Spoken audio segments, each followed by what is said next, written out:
Será que já paramos para perceber como Deus age nas margens da vida? Será que esquecemos o que significa lealdade quando tudo desmorona ao nosso redor? E será que deixamos passar despercebido como Ele transforma famílias por meio daqueles que o mundo descarta?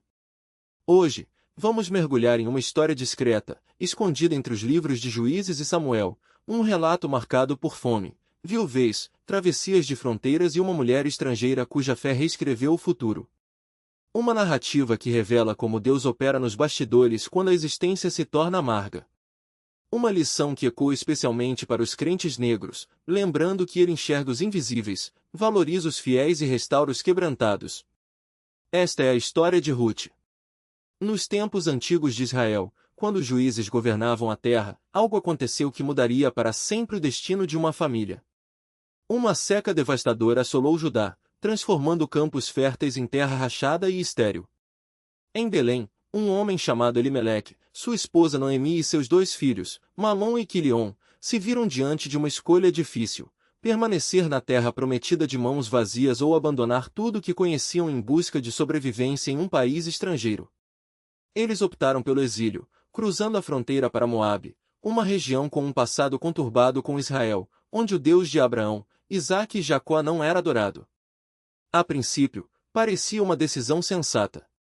Estabeleceram-se ali, os filhos cresceram e se casaram com mulheres moabitas, Orfa e Ruth. Por um breve momento, a vida parecia se reconstruir em solo estranho. Mas então, a tragédia chegou em ondas sucessivas. Elimeleque morreu, deixando Noemi viúva em terra estrangeira. Pouco depois, seus dois filhos também faleceram. O texto bíblico resume a situação com simplicidade: Noemi ficou sem marido e sem filhos, sem renda, sem proteção social, sem parentes homens por perto. Apenas 3 viúvas em um mundo que não tinha lugar para elas. Quando Noemi ouviu que o Senhor havia abençoado seu povo com alimento de volta em Judá, decidiu retornar para casa. Partiu com suas 2 noras, mas em algum ponto do caminho empoeirado, a realidade a atingiu com força. Voltou-se para Orfa e Ruth e insistiu para que voltassem para as casas de suas mães.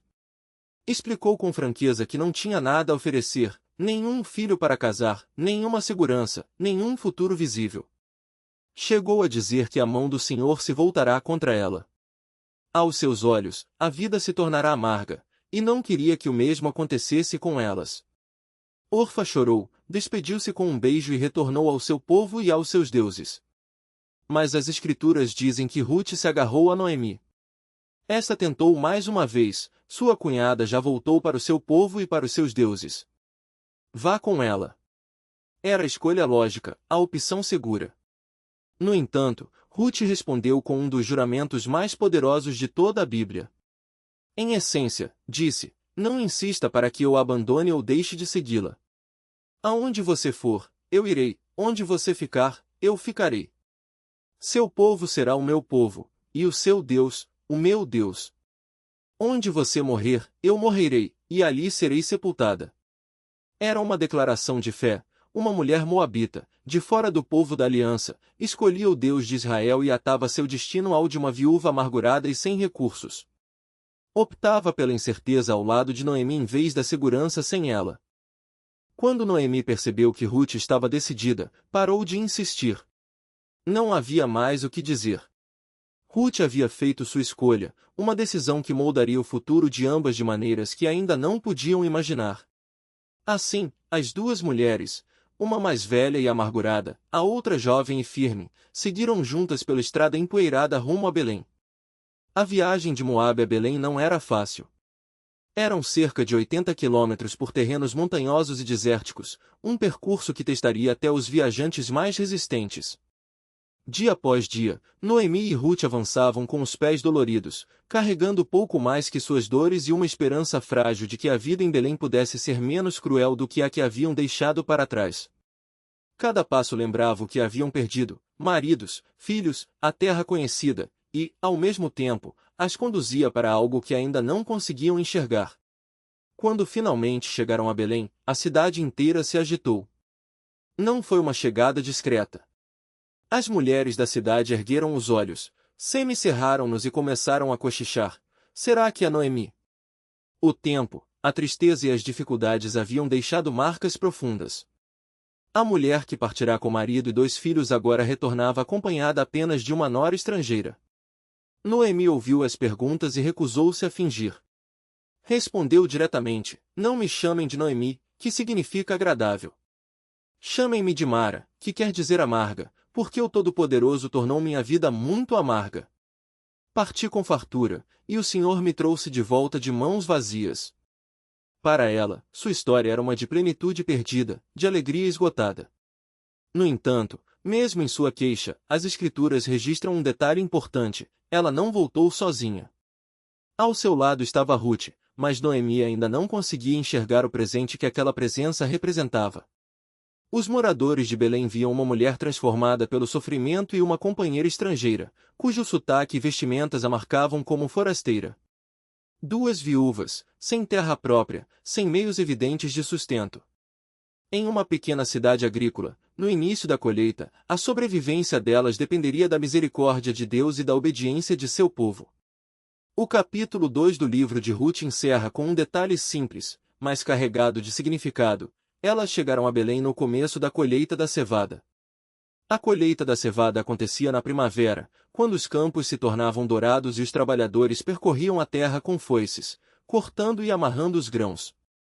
Para uma família israelita comum, a colheita significava renda, alimento e celebração.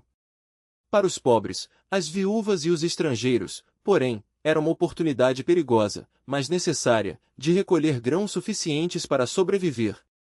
A lei de Israel, dada por Deus, abria espaço para essas pessoas por meio da prática do respigar. Em Levítico 23:22, o Senhor ordenou que os donos das terras não colhessem até as bordas de seus campos nem voltassem para recolher as espigas caídas. Deveriam deixar as margens e os restos para que os pobres e os estrangeiros pudessem seguir os ceifeiros e recolher o que sobrava. Era uma justiça embutida, uma misericórdia entrelaçada no cotidiano do trabalho. Como diz o versículo, quando fizerem a colheita da sua terra, não colham até as extremidades do campo, nem ajuntem as espigas caídas. Deixem-nas para o pobre e para o estrangeiro. Para Ruth e Noemi, essa lei seria uma tábua de salvação nos dias seguintes. A colheita estava começando, e com ela, a chance de não passarem fome. O sol mau havia nascido quando Ruth se levantou naquela manhã. Olhou para Noemi, ainda adormecida, e decidiu não esperar mais. O pequeno espaço que dividiam em Belém guardava pouco além de silêncio e cansaço. A fome começava a apertar, e Ruth sabia que, se quisessem comer, alguém precisava agir. Lembrou-se do que Noemi lhe dissera sobre os costumes da terra. Sem hesitar, preparou-se para sair. O que viria a seguir ainda era um mistério, mas uma coisa era certa: a história delas estava apenas começando. Redimir a família de Noemi. Boaz, porém, não se esquivou da responsabilidade. Na manhã seguinte, antes que a cidade despertasse por completo, ele chamou Ruth e disse: não volte para sua sogra de mãos vazias. Com cuidado, encheu o manto dela com 6 medidas de cevada, um gesto generoso, mas também simbólico. Era como se dissesse: leve isto como sinal. Não se preocupe. Eu cuidarei de tudo. Ruth retornou a Belém ainda sob o manto da madrugada. Noemi, ao vê-la chegar com tanto grão e ouvir o relato do que acontecerá, entendeu que algo maior estava em movimento. Espere, minha filha, disse ela, com uma calma que só a esperança traz. Hoje mesmo Boaz resolverá essa questão. Ele não descansará enquanto não garantir que tudo seja feito da maneira correta. E assim foi. Boaz não perdeu tempo. Dirigiu-se à porta da cidade, o lugar onde os anciãos se reuniam para resolver assuntos legais e comunitários. Ali, sentou-se e esperou. Quando o parente mais próximo de Elimeleque passou, Boaz o chamou: venha cá, meu irmão, e sente-se. O homem, sem suspeitar do que viria, aproximou-se. Então Boaz convocou 10 dos anciãos da cidade como testemunhas e expôs a situação. Noemi, que voltou de Moabe, está vendendo o pedaço de terra que pertencia ao nosso irmão Elimeleque. Eu achei por bem avisá-lo, pois, como parente próximo, você tem o direito de resgatar essa terra. Se quiser fazê-lo, declare agora diante destes homens. O outro parente, ao ouvir falar da terra, mostrou-se interessado. Eu a resgatarei, disse ele, sem hesitar. Mas então Boaz acrescentou, no dia em que você adquirir a terra de Noemi, também estará adquirindo Rute, a Moabita, viúva de Malom, para manter o nome do falecido sobre a sua herança. Ao ouvir isso, o homem recuou. Nesse caso, não posso resgatar a terra, pois prejudicaria a minha própria herança. Você pode ficar com o direito de resgate, pois eu não o farei. Era o costume em Israel, para confirmar a transferência de um direito, um homem tirava a sandália e a entregava ao outro. Assim, o parente mais próximo tirou a sandália e a deu a Boaz, dizendo, compre você mesmo. E diante de todos os anciãos e do povo que se reunirá, Boaz declarou, hoje vocês são testemunhas de que eu adquiri de Noemi tudo o que pertencia a Elimeleque, Quilion e Malom. Também adquiri Rute, a Moabita, viúva de Malom, para ser minha mulher, a fim de manter o nome do falecido sobre a sua herança, para que o nome dele não desapareça entre seus irmãos e da porta da sua cidade. Os anciãos e todo o povo que estava na porta responderam, somos testemunhas. Que o Senhor faça a mulher que está entrando em sua casa como Raquel e Lia, que juntas edificaram a casa de Israel. Que você tenha proeminência em Efrata e seja famoso em Belém. Que a sua casa seja como a de Pérez, que Tamar deu à luz a Judá, por meio da descendência que o Senhor lhe der desta jovem. E assim, Boaz tomou Rute como sua esposa. Quando se uniram, o Senhor permitiu que ela concebesse, e ela deu à luz um filho. As mulheres de Belém disseram a Noemi, bendito seja o Senhor, que hoje não a deixou sem um resgatador. Que o nome dele seja celebrado em Israel.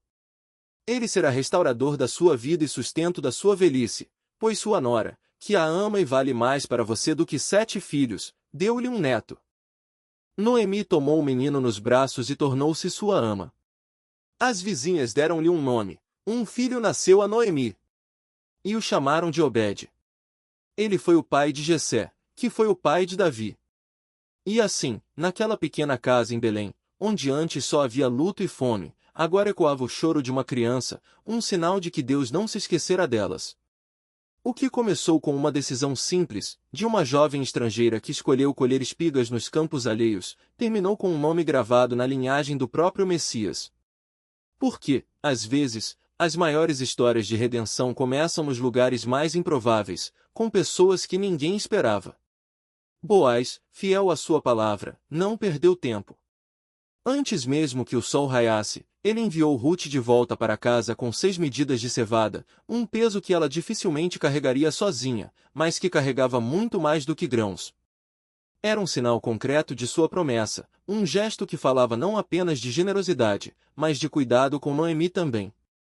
Quando Rute chegou, Noemi ouviu seu relato e, com a sabedoria de quem conhecia os costumes da terra, disse-lhe para esperar.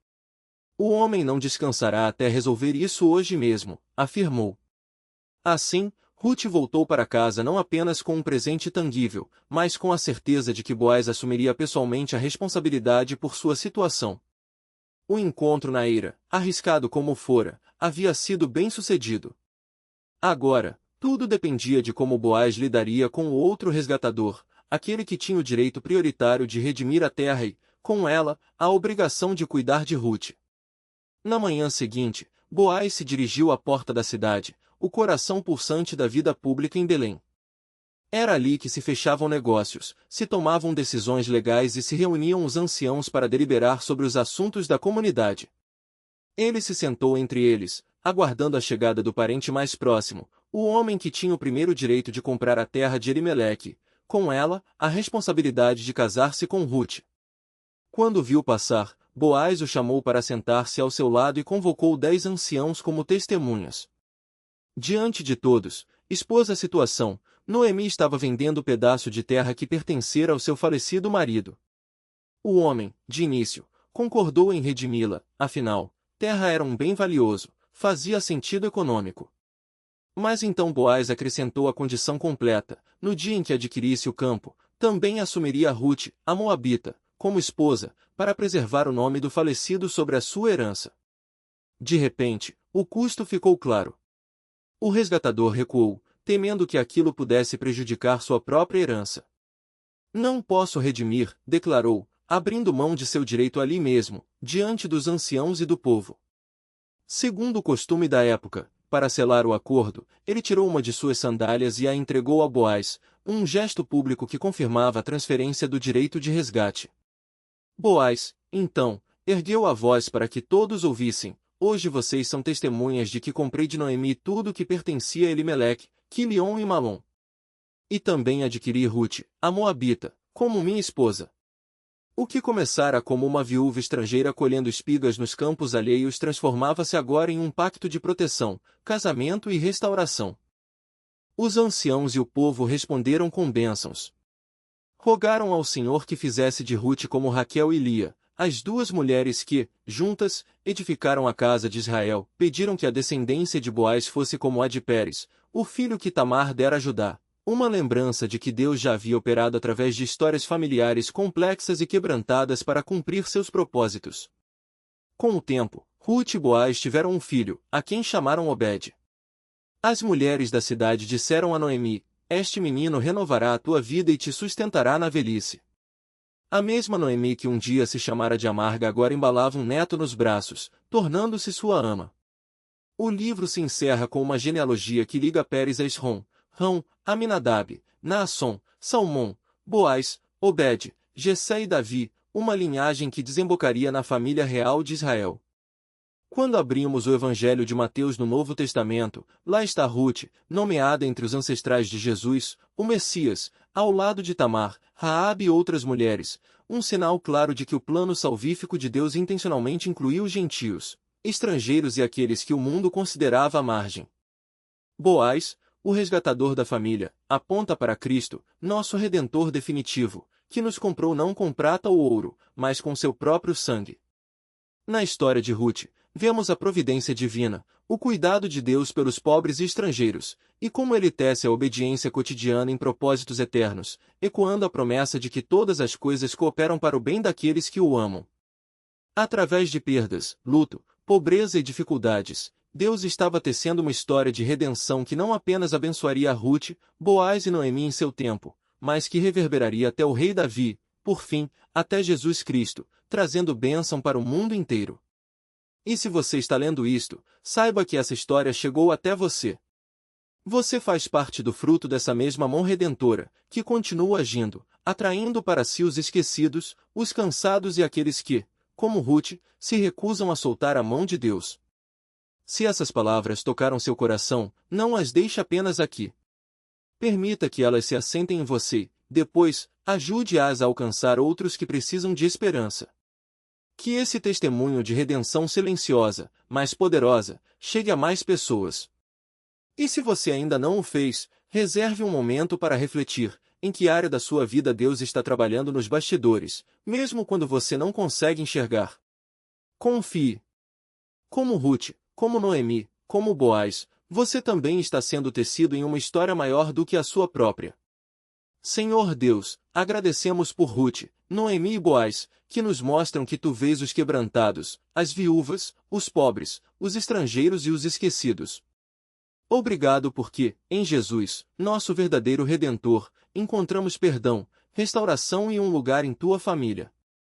Para cada um que se sente como Noemi, sobrecarregado pela perda ou pela amargura, renova a esperança e lembra que sua história ainda não terminou.